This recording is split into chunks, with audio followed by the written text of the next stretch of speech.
Okay, it's Gavin from Balls to You. This video is going to be about myth busting, about some of the BS that's been floating around the internet and stuff that shops or big shops or pet shops have been known to have told newbies to the hobby how to keep the snakes, what to do, this and the other. Don't get me wrong, guys, some pet shops are great. There are others that, to be honest with you, don't quite know what they're on about. Okay, so for the first part, I've had quite a few emails and text messages, etc., about people who are sort of new to the hobby that have been told certain things that I just feel need addressing, because it's just utter and complete BS. Okay, guys. So, being as we're in the height of breeding season and egg laying season and stuff like that, I'm going to start off with the egg cutting. There was something on Facebook that was posted. I'm not on Facebook. This is something that's got relayed to me. So there may be a few areas that I'm a bit unsure about, but this is one thing that I heard that really sort of, it's just full of crap. Okay. There was a post on some sort of, Facebook post about cutting eggs, and someone asked, why do we cut eggs? And the response was, it was some sort of group on Facebook, and the response was, we cut the eggs because of survival. We cut the eggs due to this particular morph or that particular morph not having an egg tooth when it's born. Okay, prove it. Show us the evidence that that particular morph does not have an egg tooth. It's all an utter crap. I'll tell you the reason why we cut the eggs, and the main reason, and probably the only reason for a lot of people, is due to curiosity. We're animals ourselves. Curiosity is what it's all about. We want to have a look at them babies, and that's why we cut the eggs. There are other issues under there that you can put second and third and fourth and fifth, but the main reason is because of curiosity. Okay, and that's purely and simple. We have cut eggs, and I have said before that eggs are cut just in case there's an issue inside the egg, because I'd rather cut the egg and look at the snake and make sure there's no issues, i.e. it's wrapped around its umbilicus, or if it may not have an egg tooth, who knows? Okay, you just don't know. So for me, main reason is curiosity, first and foremost. Second of all is, I'd rather cut them than walk in one day, they all be out apart from one, only to open that egg to find out that the snake drowned, or because it was wrapped around its own umbilicus. So that's why, from a survival side, that is the only reasons really for cutting an egg open on the survival side. Nothing to do with any particular morph not being able to cut out of its own egg. And the best of it was, the moderator of this group was sort of backing up this person, saying, oh yeah, this is true, this morph doesn't have this particular egg tooth. Until this person was bombarded with a load of people saying, stop being full of crap, etc. Then she actually admitted that they didn't quite know. Okay, so behind a lot of things, guys, that I try to put forward to you is all stuff that I've learned, stuff that works for me or doesn't work for me. Okay, so first and foremost, the reason why we cut eggs is simply because of curiosity. Does it hurt the snakes? I've not hurt one snake by cutting an egg open. Okay, that's the first one. The second one, I had an interesting message saying that if you bred, for example, a male Mojave to a lesser female, you cannot produce blue-eyed Lucies. It has to be a female Mojave and a male lesser to produce a blue-eyed Lucy. I couldn't believe what I was actually reading when this person sent me the message to say, can this be true, or is this true? I was dumbfounded, to be honest with you guys. I can't understand where all this BS just comes from. First thing that you need to understand, guys, genetics are genetics. Okay? it doesn't matter if you're a snake or a human. You know, genetics is what makes us. It's what makes us all into the people we are. For example, having blonde hair and blue eyes is almost like a recessive trait. So my daughter's blonde. Her mum is obviously dark brown hair, but we both carry the blonde gene. So it doesn't matter if I've got it or she hasn't, this, that and the other. It obviously takes two of them genes to make it, you know, a visual, let's say. So it makes no odds who's carrying what genes. So it makes no odds if it's a Mojave male or a male lesser. It makes no odds. Genetics are genetics. As long as they're there, they're going to make that snake. Okay? It's like saying you can't make a half-caste baby with a black father and a white mother. What? It's crazy. Absolutely ludicrous. It's pure and utter BS. Okay? So it just amazes me that there's people out there who actually believe what they're typing. And again, that was off Facebook. I hear about 90% of these tales from Facebook, and I don't understand why. You know, there's a lot of the community who are on Facebook, and you know, this and the other. I just don't understand why there's a lot of this bullshit on Facebook. I don't know. Moving on to another myth. Again, this was off Facebook. I don't know the full story behind it, but this gentleman had kept other snakes and other reptiles. He then got into ball pythons. He had about 10 snakes apparently. He was then on the internet researching, and he actually found a website that basically told him to keep the hotspot for his ball pythons at 72 degrees. How that information had been put onto that website and allowed to be ran, I'll never know. But this gentleman kept his ball pythons at 72 degrees on the hotspot. Subsequently, I think half of them died. Again, this is only what I've heard secondhand. But what did roil me about this is that there was probably one web page that gentleman went to read about him, and that's his information that he's got. Rather than looking at 10 websites and going, well, majority of people are saying 90 degrees hotspot or 32 degrees Fahrenheit as a hotspot. Why is this one website saying 72? Doesn't make sense.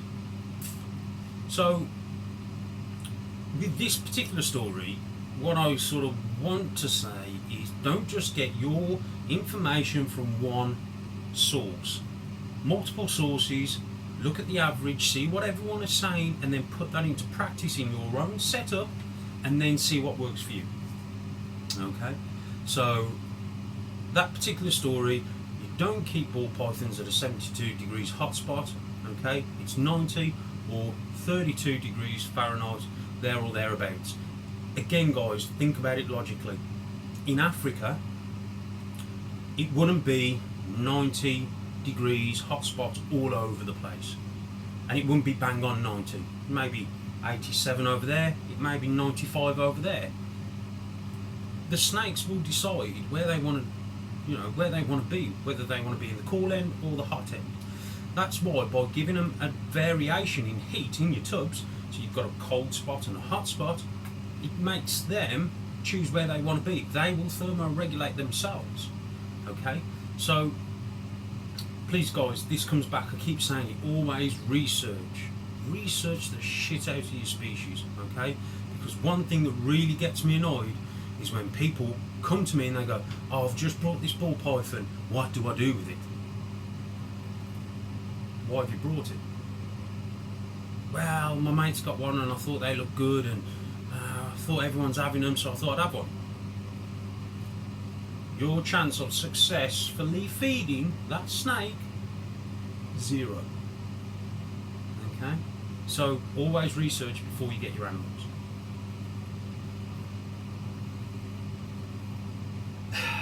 One of the other ones was feeding outside of its enclosure. Okay.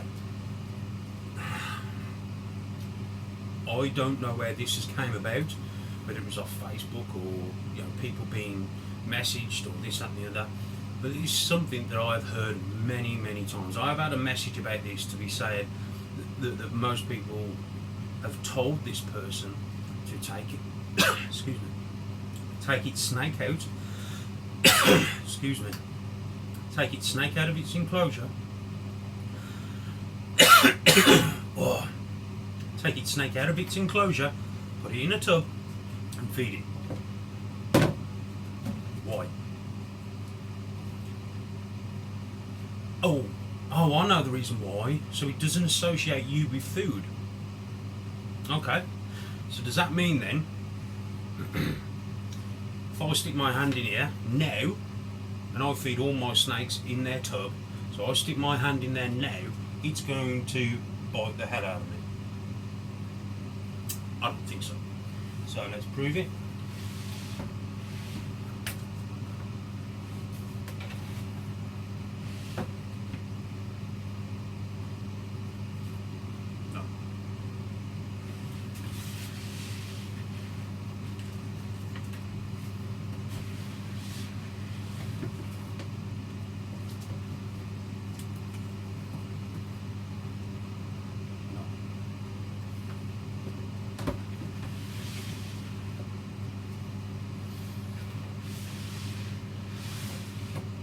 Sleep,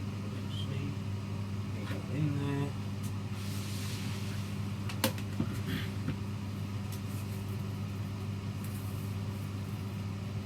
No.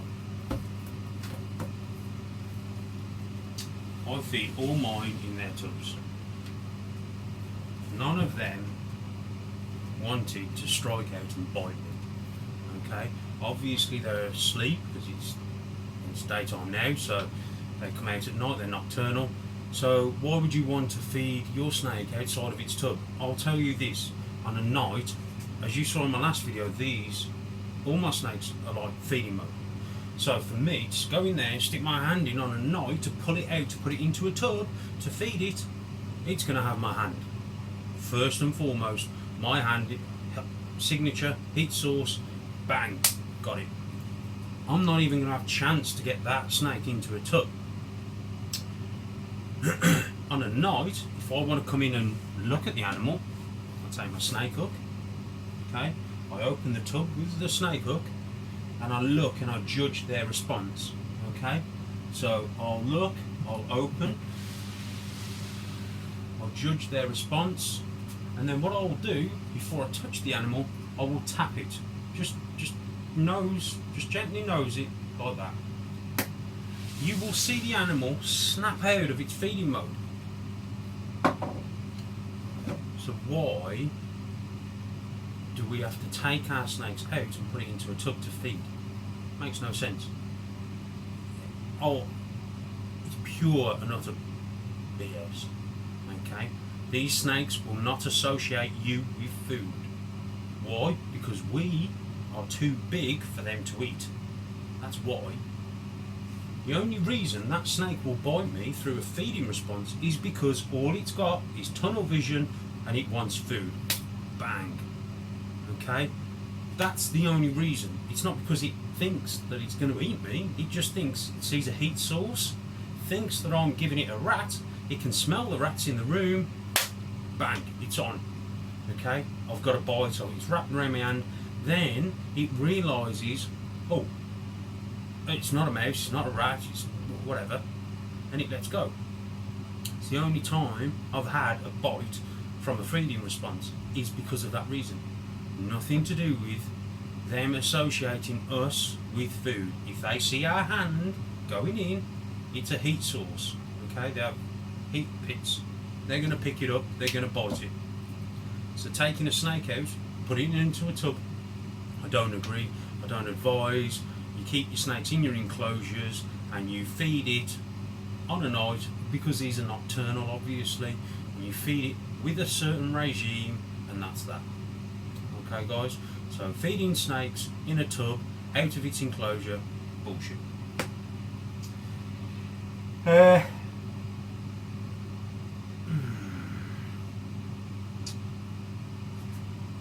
was going to mention about something, but I won't. I'm going to go on to something completely crazy. This story's been going around Facebook and probably around the most social medias for a long time, and I don't quite know where the source of the story came from. And obviously, like Chinese whispers, it's probably got, exaggerated by tenfold. Okay, there was something that I know it was on Facebook, so I'm going to use Facebook. A woman had said on Facebook, she'd got some sort of big snake, whether it be a Burmese, a retic, or a boa, or an anaconda, whatever. Okay, she'd got a big snake, and it had been a pet for most of its life. Now, she decided she was going to let this snake roam around the house because it got that big. She felt that the enclosure would be better if it was the house or the room, whatever it was. And she kept waking up a few times with the snake lying vertical or horizontal, whichever way you want to lie, with it laying up against her. She got a bit worried, and she posted it on Facebook, the story, what she did, and what does this mean. And someone, beyond me, turned around and said, "Oh, I know why it's doing that. It's doing that to size you up to eat." Wow, that is complete and utter bullshit. What I need you to do, guys, in the community, is when you see stuff like this, stamp it out. Okay? Tell them it's bullcrap. Stop it, because this is what's damaging and hurting our hobby. Okay? Stuff like this is it just makes me so angry, because it's just irresponsible people shouting, "Oh yeah, it was trying to size you up to eat you." It wouldn't do that. No way. Guess what it was doing, guys? Well, at night, obviously the room temperature drops, and obviously the air temperature drops outside and inside your house and your building. And that snake's got to find a hot spot. It needs to thermoregulate. It needs heat. So what I think, and correct me if I'm wrong, guys, I think that snake was lying next to the person for her body heat. Now that sounds more plausible than sizing that person up to eat. I've never known a big snake in the wild walk up to an alligator or a gazelle or some sort of deer or wild boar and just saying, "Oh, do you mind if I lie next to you so I can just see if I can eat you?" No. It sizes it up, and then it strikes, it calls, it kills, and then it eats. If that snake hasn't done that to her already, I don't think it's going to eat her. In fact, I'm pretty sure it won't. So, that one I can't believe someone allowed someone else to say that it was going to eat her.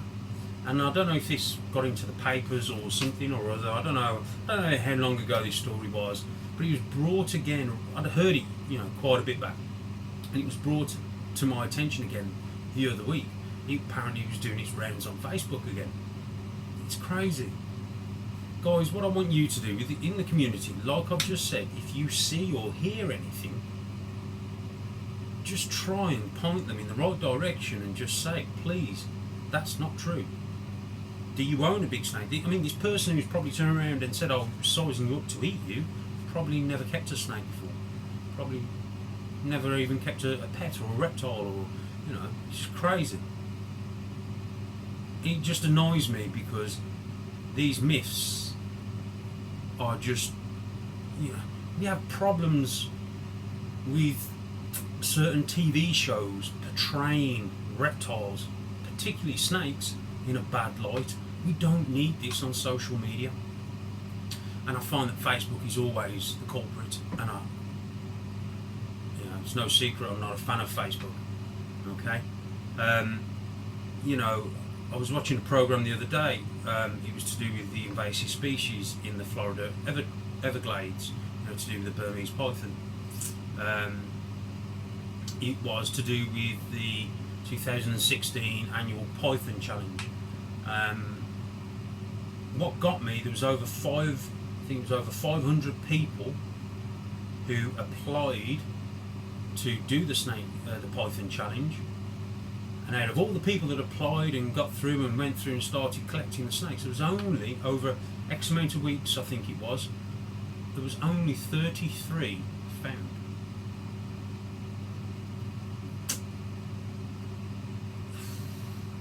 I'm not saying there's a problem in the Everglades. What I'm saying is the media have led us to think that, you walk a few paces, you'll walk across a Burmese python. You walk another 10 paces, you're going to walk across another one. And it just gets extended and just blown way out of proportion. And this is what we need, guys, and as you're all part of the reptile community, the herp community, whether you keep ball pythons, blue tongues, skinks, colubrids, whatever, venomous, you're all part of the same group. If you see anything like that, any bullshit like that, stamp it out, tell them it's wrong, they're wrong, they need to get the facts straight before they start going out and putting out a load of crap that could potentially give us a bad name. And when I say us, I mean us as a community who keep reptiles and, like so on and so forth. So, I'm sorry it's turned out to be a bit of a rant. It wasn't meant to be a rant. What it was meant to tell you guys was some of the myths and stamp them myths out. Okay? So, it's not a rant. Well, it sort of is. But it's also, some of these things that people have asked me and I've heard, and I just want to get them stamped out and knocked on the head now. This is, guys, there's that much information out there that you can research this stuff yourself and find out for yourself whether something's true or not. Okay, and there was loads on that particular program as well. There was loads of information. I've never kept Burmese pythons. I've never bred them, so I can't particularly say. But guess what? When they told me it could lay over 100 eggs in one clutch, I googled it. And in fact, let's do it now. How many eggs does a Burmese python lay? 100 eggs. According to Smithsonian's National Zoo, a female may lay as many as 100 eggs. Okay, you heard that, 100 eggs. Google, 100 eggs. The average, this is the bit they don't tell you. The average clutch is about 35 eggs.